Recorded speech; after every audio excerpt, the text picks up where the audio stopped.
But getting ready for our next matchup. It is No Limit versus Vorbild Line. No Limit getting relegated out after being in the bottom of the WGLNA Season 2. They kind of fell apart ending their season. They've had trouble with Blasi. He's had real life stuff that he's had to go do, so now there's new people in charge of No Limit. Vorbild Line looked very strong, almost made it into the WGLNA last qualifier. Is Blasi not playing at all? I don't think Blasi should be playing. From what I've heard, Blasi is no longer leading the team. He's retired. Effectively, yeah. Wow, that's big news, as Blasi has historically been, in Season 1 and in Season 2, one of the highest performing tankers in the WGL, a consistent candidate for MVP. Yeah, Andre, you know all about how well he's performed, and you've been the one watching after his stats. Tell us a little bit about how amazing Blasi has been. Well, it's very basic. I wouldn't say he's super amazing at one thing. He's really, really good at all things, and that's what we did. We basically put all the people in a distribution of heavy tanks, light tanks, and utility tanks, and Blasi somehow or another plays all of them. Yeah, and he was never the best tanker in the IS-3 or the 5100 or the T-69 or the 1390 or the WZ-132, but he was always like top 5 in every one of them. So what we know is that he is a phenomenal all-around tanker, and having him not be here, what does that do to the chances of this team? Yeah, but taking a look at the lineup, I'm actually looking at who's in the battle right now. I see Picnic Basket, Sea Otter, Defiler of Seals, Urtai, Tofu Smurf. We all remember Tofu Smurf, and he's been here before. Static, Floppy Giraffe, and Compton 310. Now, 2 people stand out to me. Don't mess with Compton 310.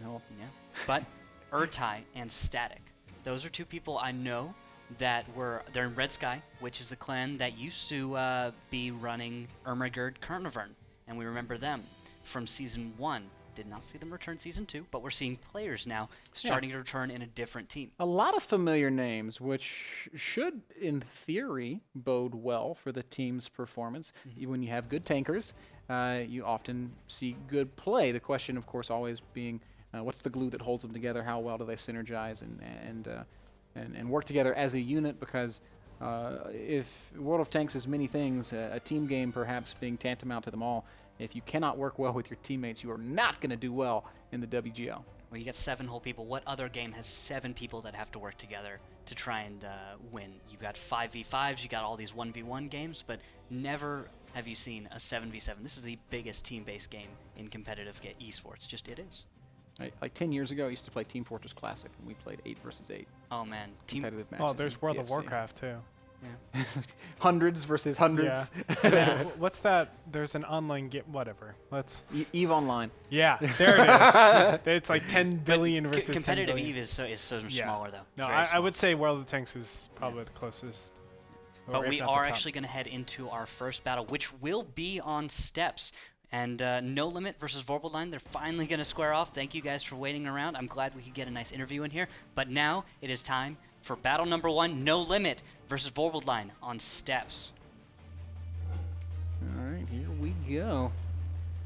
Just taking a look at the tanks from these 2 teams. We're seeing pretty typical lineups that we're used to seeing on steps. T69s and AMX 1390s. AMX 1390s and Pershings on the opposite side there. That would be Pershings on the side of No Limit and T69s on the side of Vorbild Line. That is absolutely correct. Taking a look also, I peeked at these modules. Sea Otter Defiler of Seals will have optics on his Pershing. He's going for that view range, whereas T69s, they will be set up purely for damage. Just all damage, the 400 view range, but no more. One of the Pershing Sea Otter will see that max view range and be a very potent tank. Have to watch out for him in this. As scouting begins, we have actually Porcoman making the lead scout. He will spot 3 tanks, Picnic Basket, Sea Otter, and Urtai. Also a Floppy Giraffe in the Lol Tractor is spotted out, but he will go dark. We've got 3 tanks still lit. They all go dark. No engagement right now. Vorbild Line is in an interesting position. It's not nearly as strong, though, as No Limit.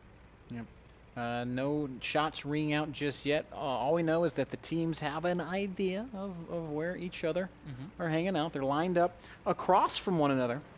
But at the moment, no Not a single shot. Not a single shot. Oh, I think I might see what's going on here with Vorbild line. They're holding back just to the west of the... There's a little hill that separates the East Valley where you currently see No Limit, and from where Vorbild line are, Vorbild line being kind of in that the west of that, they're going to try and do what Fulcrum Gaming did to Pubstars in Season 2 when they went on the west side of this ridge that we see Vorbild line taking up, and from there they can actually come around behind the position of No Limit and then maybe unload on exposed backs of Pershings.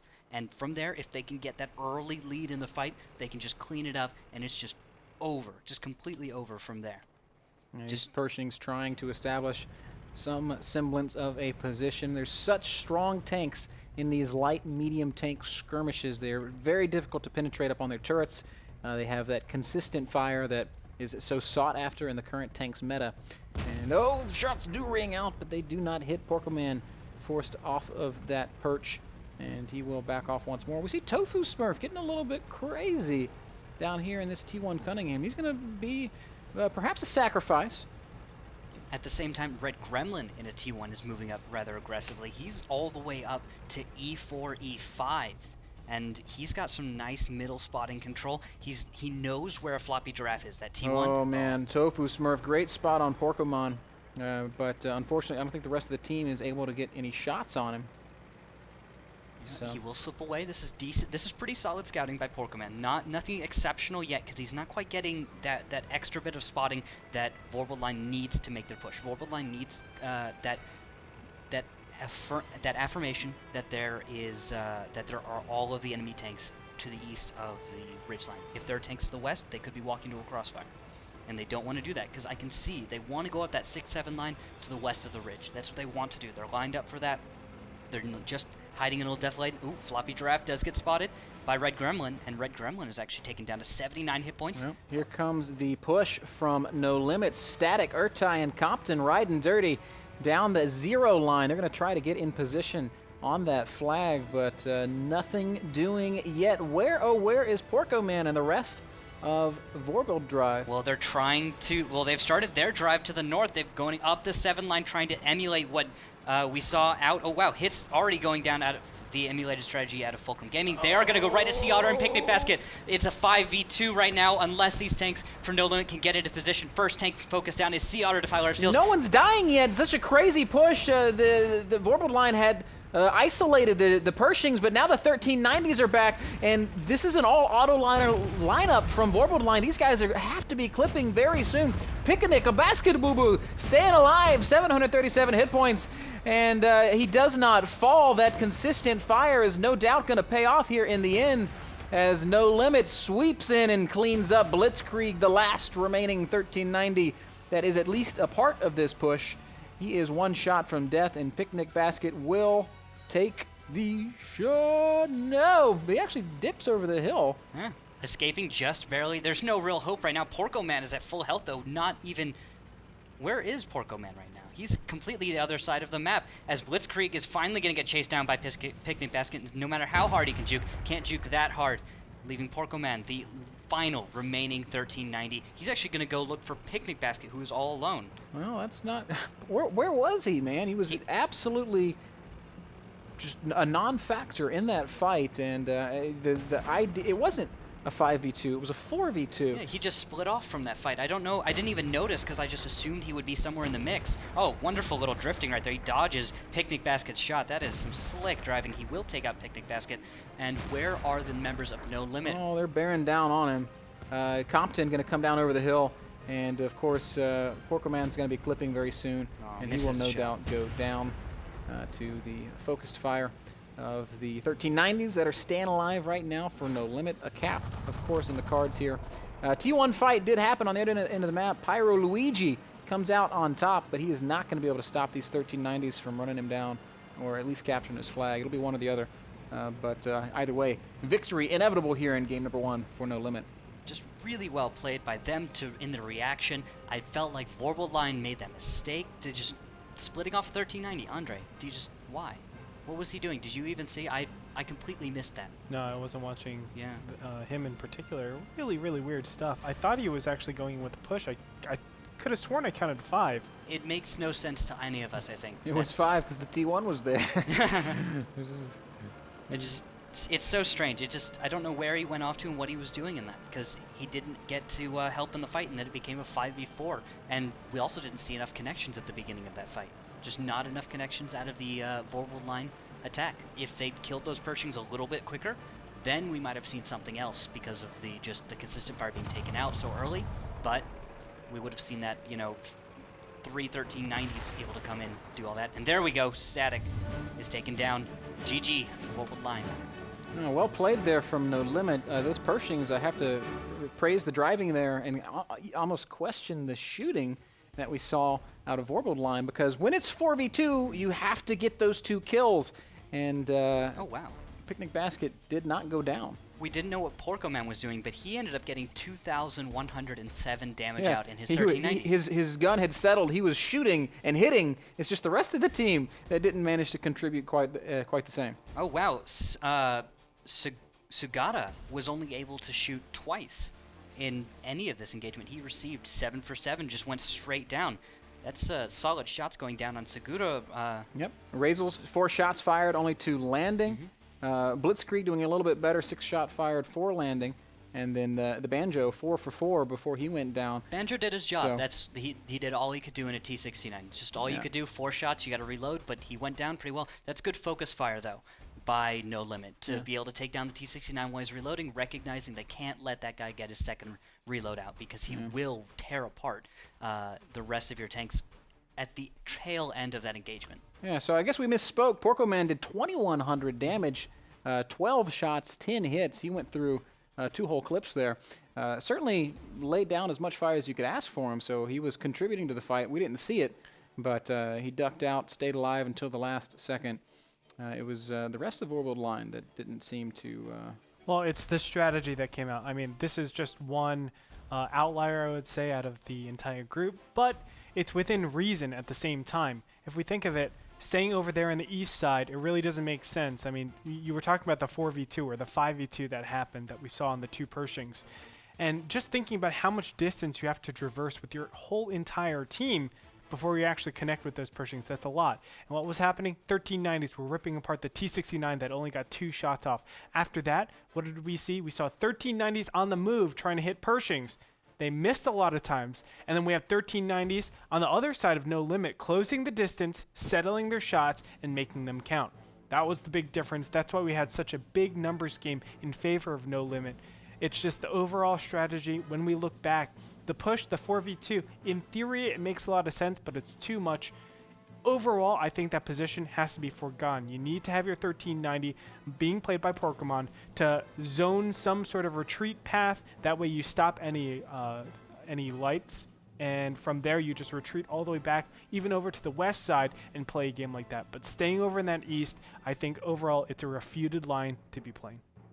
Yeah, and I think on the whole, just better driving, better shooting coming out of No Limit. They didn't miss as many shots, and they as a result, did more damage. Yeah, the approach was cool, though. The approach was very cool. It was emulating Fulcrum Gaming. It shows they've learned a lot. We'll have to see how much they've learned from Fulcrum Gaming on Himmelsdorf, which will actually be our next map. We'll be heading off to a short break before that, though, so don't go anywhere. You're watching WGLNA Relegations for Season 3.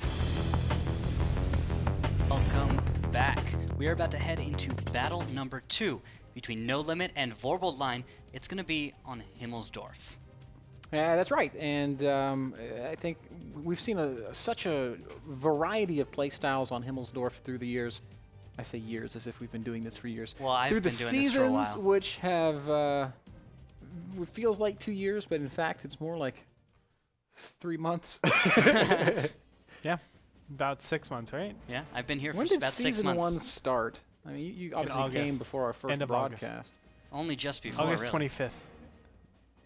August, September, October, November. Don't count August. It's only 6 days. September, October, November. 3 months. Oh my God. Jesus. What did I do with those other 3 months of my life here? You were getting ready. Oh, yeah.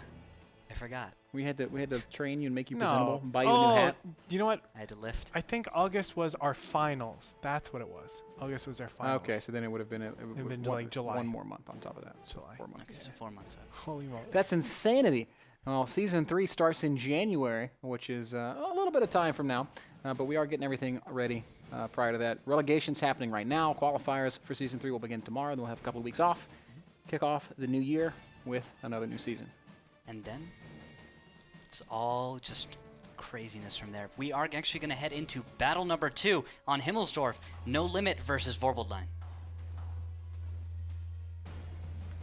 Here we go, Randall. Looks like pretty standard stuff here from both of these teams. Nearly identical, dare I say identical? Yes, identical loadouts on either side. T1s, of course.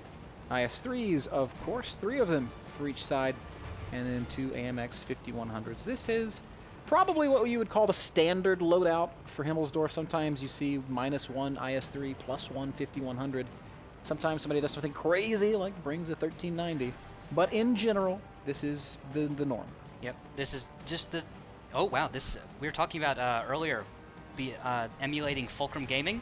This is emulating Fulcrum Gaming right here. We've got IS-3s booking it across the middle of the map. Porcoman actually taken down to 733 already in this battle. There's a huge advantage going to No Limit. Vorbild line just not quite there. Trying to make the courtyard push, and as it happens, the No Limit guys were in a pretty good position to receive it. Now there are tanks kind of stranded in weird places. A little bit of action happening on Tank Alley here in the Banana. Urtai and Sea Otter, Defiler of Seals, pushing forward onto Red Gremlin. That T1 Cunningham is surprisingly scrappy, but ultimately will go down. And now Gremlin is going to have to 1v1 an AMX 5100, and that's not a fight that he should win, as that 5100 has more than enough damage output to take out his IS-3. Oh, and there, finally an ammo rack on Porcoman. Red Gremlin also going to go down. Rizels is now remaining 429. He's taken multiple hits, 133. He will go Sea down. Otter, man, makes every shot count, sinks 6 of them. Great shooting there in that AMX 5100, and the rest of Vorbild line is melting away, and man, No Limit is looking pretty good. I can't tell if it's great play or if Vorbild line is just picking the wrong strats. No, Vorbild line picked a great approach. It's solid. There's a little risk in it, but perfect response by No Limit. Pushing down the banana right there, you just got to bully out an IS-3. If that IS-3 didn't leave, you got to just get those great shots on guys in the courtyard. From here, now we also see, just finishing up, cleaning up, JD Banjoman down to 275, as Blitzkrieg is nowhere to be seen. He's way off to the west. Maybe he'll join this fight, try and salvage this, which it's completely possible. But there he goes, JD Banjoman. That is also a lot of the hopes and dreams right here for Vorbild line, as it's going to be a 2-0 lead for No Limit. Yep, Blitzkrieg, the last man standing, and unfortunately, with 4 Tier 8 tanks standing between him and a victory, it just ain't gonna happen. 5100 gets tracked. Beautiful track shot by Compton. He's able to pen and track, just one of those skills, essential skills. Oh, he of any misses. pro tanker. He missed? Misses. What? Didn't let the reticule settle. No, I lied. He bounced a shot. Did not miss. Bounced a shot. Settled his gun, and then got the cleanup kill. Compton 310 with the last kill, and just some great play from all of the No Limit tankers. But I want to really look at Compton here. Fired 8 times. Penetrated 8 times. What was I saying? Missing. 2,743 damage dealt by some great IS-3 driving and shooting. Phenomenal right there, making 8 for 8. Just, you rarely even get to get off 8 shots as an IS-3 in any competitive instance. It's just very rare. Yep. Lucky Compton, I'd say, and just great positioning. You take away 700 damage from the cleanup kill, and he's still over 2K. Just a great play there out of Compton and the whole team. Andre, what did you see? You know, I'm going to have to disagree with you a little bit, Rookil. I thought that was a perfect opening win for No Limit. I mean, when you're doing that courtyard cross right there in the beginning phases, you're saying, I hope you're going to the northwest or the northeast, but not setting up as that football lineup. As soon as 2 shots go off on the IS-3, which was a questionable first 2 starting tanks to go out there, as soon as that happens, you're way behind. And then that push into Tank Alley is inevitable. You're going to try to put those IS-3s out of position because they have nowhere good to go. You're covering the D line, and on top of that, you have shots that are making it so they have nothing to hide behind from there. It's all cleanup, it's all formality. I really do feel like No Limit just picked up the opening win rather than superior tanking. But you couple that with superior tanking, and this is what you have, a very, very easy win for No Limit. That's a very valid point, Andre. The opening was very solid, but you had also a very solid opening of No Limit, which does counter that. The meta of World of Tanks for right now, usually teams go to the west or the east. That's what we've seen in Season 1 and Season 2 mostly.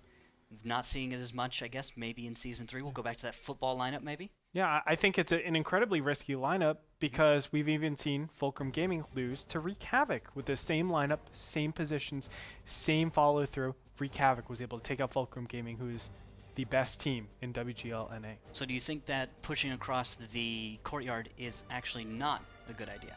No, it's a great idea. It just has high risk. Okay, but do you think the risk-reward is there? Yes. You think it is? Ben? I think it's time for us to take a very short break as we are getting ready to hop into Mines, our third and perhaps final map in this series, guys. You're watching the WGLNA Relegations, and we'll be right back. We're about to head into battle number 3, No Limit versus Vorbild Line. Just very dominant play out of No Limit right now. Can Vorbild Line bring it back on Mines? Well, that's a good question, Randall. We're going to find out here in a second, but we've got another question for you guys.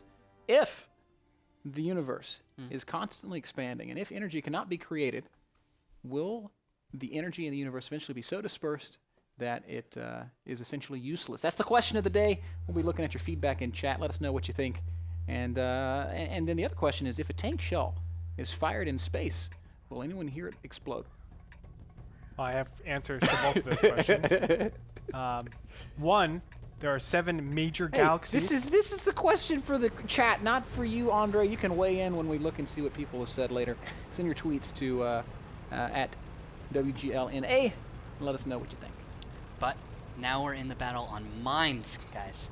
No longer talking about the universe, we're talking about here and now in Mines. And looking at these lineups, we got a Pershing, a T-69, and 313. It's blowing my minds. There are 3 Pershings on the map. There's a T-32 on the side of the red team, No Limit, right? Yeah, that's right. Yeah, we got it. And they're already setting up in a pretty strong position. Oh, I love how much map control that No Limit has already, controlling both the lighthouse, the island beyond the lighthouse, and giving up center control, which is pretty fine when you consider how much more vision they have than their opponents. Yeah, JD Banjoman has already gone down for our Vorbild Line. That is a huge disadvantage to already start this game off. But then in the northeast, we already have an engagement happening. Rizels is coming in, but Sagata takes down a floppy draft from the T1. Tofu Smurf is also spotted out. Both T1s for No Limit are in the northeast. Do they have support? One did not. They better have it on the other, or else we're going to see a huge advantage sway into the favor of Vorbild Line. Here comes No Limit on the flank. 1390s, the Pershing all pushing across the water side. There are shots ringing out, and Urtai is taking a ton of damage, has not been able to return fire. Urtai will go across the water and does not end up dying. And here comes Static on the flank. How much damage can he deal? There's a Pershing there who has an eye on him. Static has fired twice. Third shot is also gonna sink. He's got 3 shells left.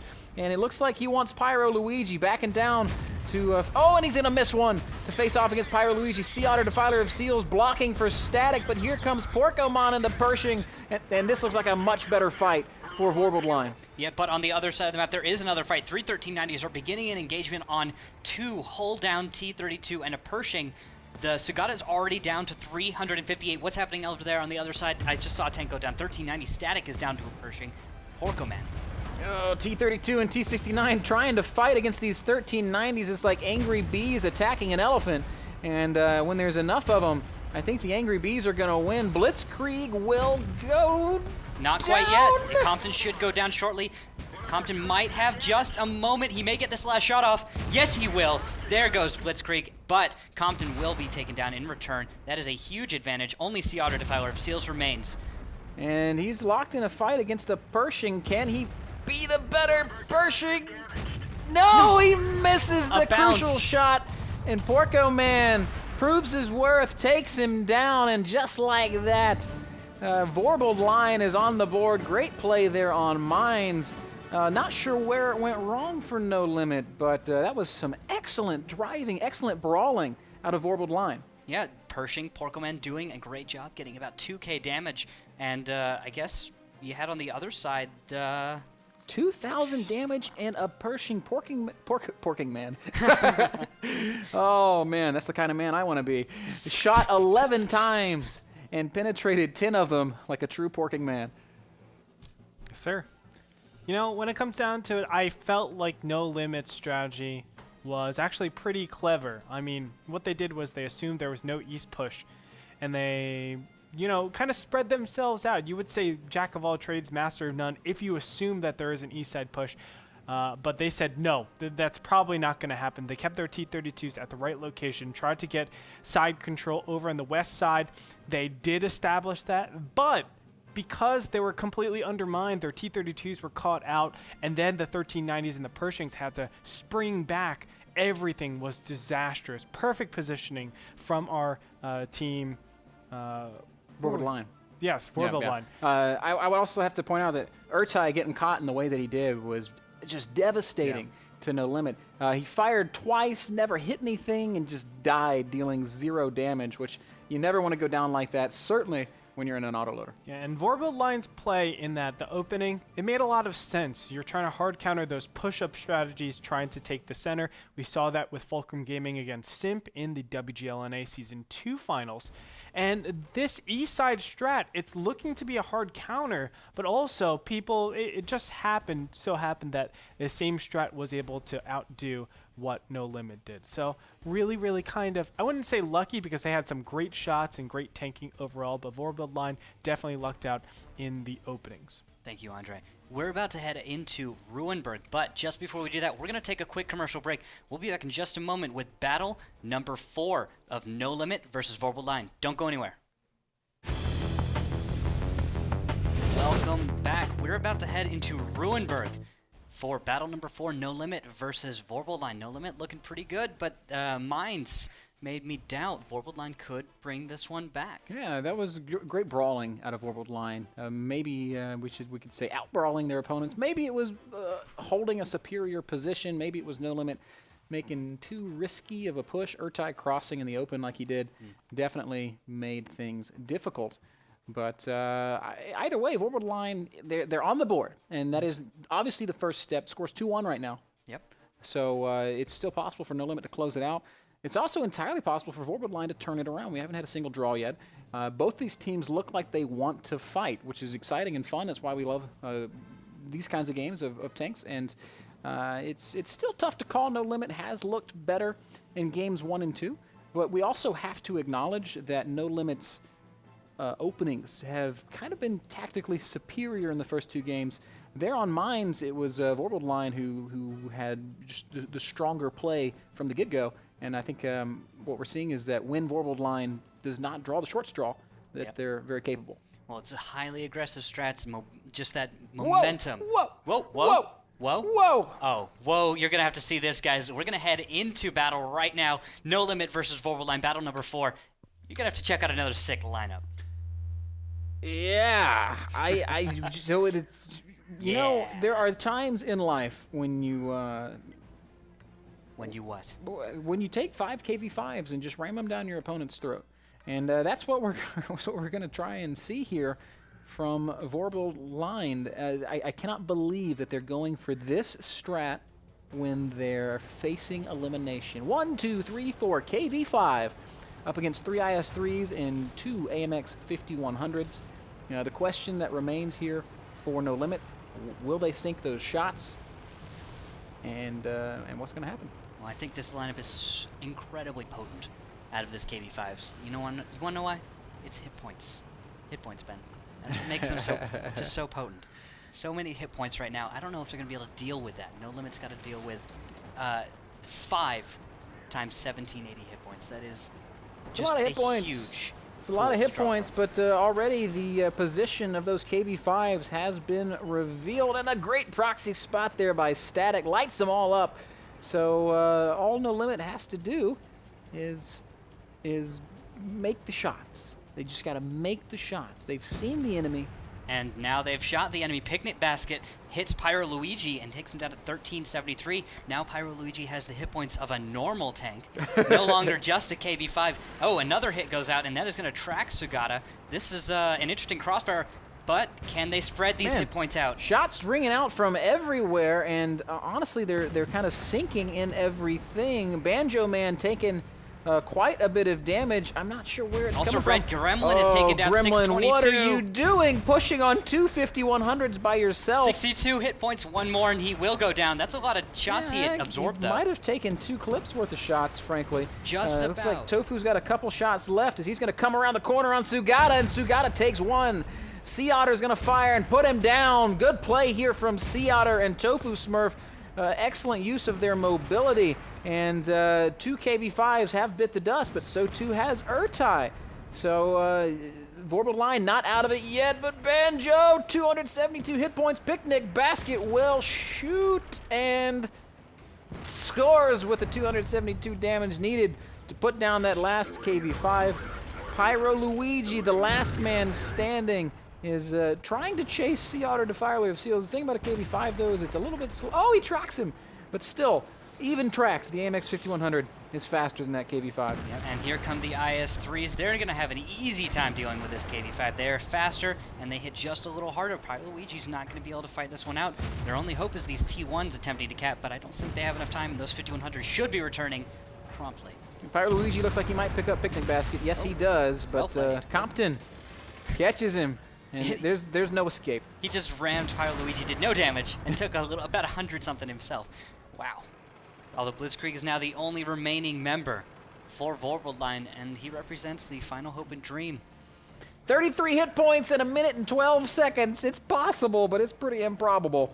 As Tofu Smurf and a Floppy Giraffe, actually the one to get the kill, and puts around in Tofu Smurf for good measure. Tofu Smurf returns fire, kills his teammate. As his team clinches victory, a 3-1 win for No Limit, welcoming them back into the WGL North America. And, of course, you know, the KV-5 strats, probably pretty good online in the pubs. Yeah. Maybe not so good against teams comprised of seasoned professional players. Well, definitely. Look at Pub Stars versus All Stars. Or, excuse me, All Stars versus No Stars. We did not do well against 5 KV-5s. We got wrecked. Yeah. Pretty bad. Well, you know, I think the reality of that scenario was that we were taking it easy on the players because we didn't want to make them look bad. That's right. And we didn't practice at all. We didn't have time. We're too busy casting. And it was your fault for not resetting cap. Yeah, what the hell, Rue? I was ordered to go south. I followed the orders of my commander, and Who was your commander at the time? it was Colby. It was Colby. Yeah. See, that's the thing. That was a saboteur. Didn't I even say in the beginning, do not let Colby call anything? I said, Colby and Randall can't call anything because next thing you know, we have a T-57 and a Bat Chat in the game. Oh. It was actually a Jagdpanzer 100 and a Batchat. Thank you very much. And that Jagdpanzer made a shot on the move through the fountain. By the way, through the fountain. That is a 1 in a million shot made by our own. Who was driving that at the time? That was. Who was it, Rue? What was his name? Lord Farquaad. Was the There Lord we Farquaad? It was Farquaad. Yeah, Farquaad was driving the Jagdpanzer 100. I really couldn't remember for a second. He made that shot. It was a good He shot. was the guy with the mustache. He's I was like, I literally kind of couldn't remember who important was to driving what the we tank at the do. time. I was like, who is it? He was sitting right next to me. I know that he's kind of the guy we work for. It's 2 seasons ago, I don't man. know what sound he makes. Oh, man. Great play there from No Limit. They do move on. We, too, will be moving on to our third set. That's going to be coming up in just a moment. Who's coming up next, Randall? Next up is Wreak Havoc versus Refuse to Die. That's a matchup I'm looking forward to. Wreak Havoc, though, has seen some strange changes in their lineup. We're going to see some new tankers. Should be Call Me Sarge still in the lead, but Refuse to Die should be as strong as ever. Same squad we saw in Season 1, if I'm not mistaken, maybe with a couple of Just changes about. here and there. Yeah. But very excited to see what kind of gameplay those guys bring to the relegations, guys. You're watching the WGL North America Relegations, and we are going to take a short break. Welcome back. We're about to head into Wreak Havoc versus Refuse to Die, but we may have a special surprise for you guys waiting up. We may have the captain of No Limit waiting in the wings to give us a little interview and tell us how he feels about winning and getting back into the WGLNA Season 3. Could be, might be, maybe. As soon as we have confirmation on that, we'll let you guys know. In the meantime, it's Wreak Havoc versus Refuse to Die coming up. A couple of names that we should be familiar with. Wreak Havoc made a big splash in Season 2, taking out Fulcrum Gaming, widely considered to be the best team in North America in their first game of Season 2. And then they went on to just kind of lose the rest. They might have picked up one more win, finished at the bottom of their division, which is just mind-blowing. The team that takes out Fulcrum Gaming on opening day, unable to pick up another win for the rest of the season, and now at risk of being relegated, but there is more to the story. Yep, it's just the team really has fallen apart, apparently. That's the thing that you hear. You don't get to hear this from everyone. Some people, mostly Wreak Havoc people are shy to actually answer the questions themselves, but other teams hear about stuff. They talk with a few other players. They say Wreak Havoc, after the early in Season 2, kind of fell apart, and they just were not the same team that faced Fulcrum Gaming. There's just players were not there, different leadership. Apparently Callus from Wreak Havoc was the one who called the battle against Fulcrum Gaming. But right now we actually have a Picnic Basket from No Limit to give us an interview. Hello, Picnic Basket. Hey, how you guys doing? Oh man, that would have been so much funnier if there was just a picnic basket sitting there. Yeah, I should have thought that. Congratulations, man, on a well-played Series 3-1 win. You guys looked pretty dominant. Did you even break a sweat? Because you're looking nice and relaxed. Yeah, well, I mean, we didn't take them lightly at all. They made it, they played some really good matches, and they really deserve to be in the league as well. But I think we practiced a little bit, of course, but we took it very seriously because we want to get back into the league. Well, you guys certainly played at the level that we would expect to see from a professional WGL team. But I still have to ask the question, what the hell happened on Mines? You guys played so well in your first two maps. Then Mines comes along, and you looked to me like you got outbrawled. So where did it go wrong?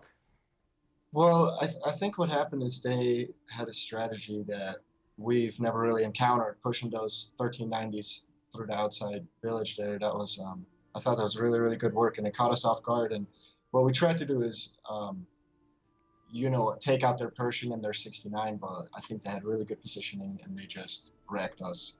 And I know I was playing a Pershing, and I missed way too many shots on those 1390s, so we just got outplayed. Well, maybe you missed shots on Mines, but I think in general the efficiency that we're seeing out of No Limit tankers is really high. Certainly if we just look at the last four games that we just saw. Picnic Basket, speak to the skill level of your teammates and tell us what is different about this No Limit team versus the ones we've seen in the past. Well, unfortunately we did lose Blassie. I'm sure everybody knows that. And we're going to have I think we're going to have to do a lot of work to get to the level that we were. We definitely picked up some really skillful players along the way, and I think they're going to contribute greatly to the team. Yeah, but, some of those... Sorry to interrupt you. I didn't Go ahead. mean to cut you off. I thought you were just finished. My bad. You picked up Urtai and Static, I saw. Mm-hmm. Can you tell us about that? They used to be on Ermagerd Kernavern, but what brought them to you? I think that was mainly a Floppy Giraffe and Tofu's work. They recruited him. They were talking to them. Static actually joined us last season, and he played a few matches, but he was mainly just reserve, but he's now a full-time player. Well, I think it was a great performance out of you guys through and through. I'm hearing a lot of humility in your voice, saying you got a lot of work to get back to where you were. Blassie is obviously the kind of guy that you just can't replace at the drop of a hat. But what are you feeling about your prospects when we get into Season 3? You looked really good against the Vorbild line. Is this an example of you being a level above a lesser team, or is this an example of No Limit crossing the threshold and becoming that next level team that is good enough to not be in this situation next time, to not be facing relegation, and instead to be playing in Vegas? Yeah, I mean, that's our goal again. I think we, to be honest, I don't really know what happened at the end of the season there. We went 0-9, and it was really hard on the team, I think, and we kind of, took a break from everything. And so now we're rebuilding. Of course, we're going to have to see. We're going to be training. We're going to be training all the other teams. We still have really good connections with the teams on the league. So we're going to take advantage of that and come back really strong. All right, man. Well, Picnic Basket, thank you so much for taking some time to talk with us. Just want to ask you if you have any final thoughts or words for us before we say goodbye. Well, I would really like to see all you guys again in Vegas. So hopefully we can do that next year. All right, man. Well, good luck to you guys. Keep working hard. Enjoy your holidays, and we'll see you in January. Thank you. All right, that was Picnic Basket of No Limit showing. To me, that's a lot of humility to come on here after winning in that dominant of a fashion and being like, hey, you know what? We lost a very key player in Blasi, and it will be hard to reach the level that we were at, which was not the highest level, considering that they're facing relegation or they just got through relegation now. Like, they were not the best team in the league last season, and to just say, hey, you know what? We're not there yet, but we are going to rebuild. We are going to go higher, and we are going to work hard, and we are going to try and make something.